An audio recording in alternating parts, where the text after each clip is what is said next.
Hey guys, it's Trish again from Trish Be Healing. So I'm here today to talk about another buzzword, kind of like we talked about yesterday with shadow season and shadow work. But today we're going to talk about the word retrograde. Retrograde. So I'm sure it's a buzzword that you're hearing a lot about, that you've heard a lot about. Ooh, Mercury in retrograde, blah, blah, blah. You don't really hear too much about the other planets, but it's mainly Mercury in retrograde that everyone loses their minds over. So today we're going to briefly talk, it's not going to be a long video like yesterday, we're going to briefly talk about what retrograde scientifically kind of means, and then in the astrology world, or in the astrological world, what it represents and what and which planets right now are actually in retrograde.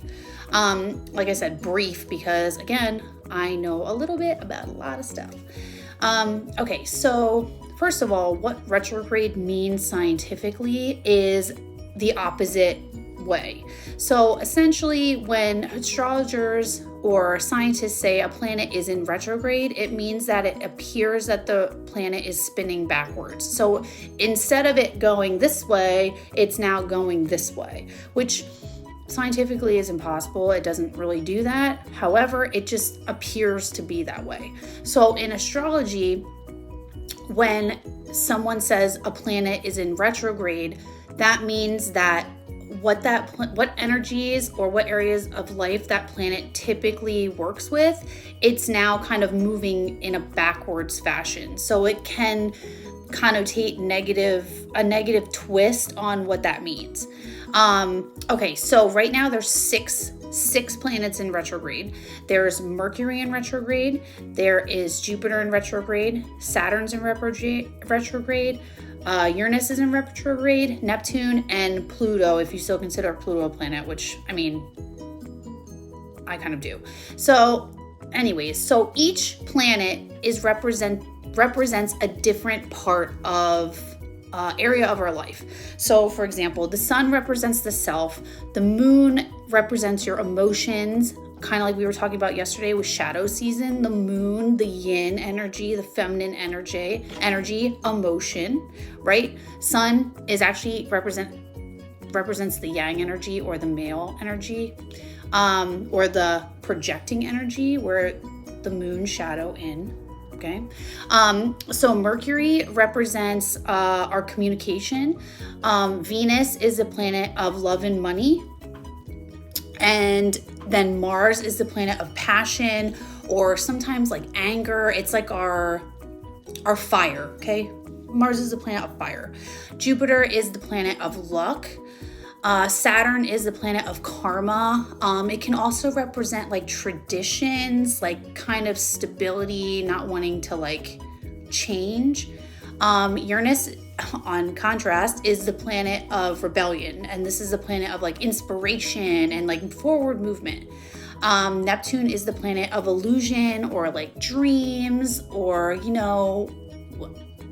that like airy kind of woo-woo stuff that I love. And then Pluto is the planet of power, also can represent the planet of birth and rebirth. Death and rebirth. So it's more of like the shadowy planet.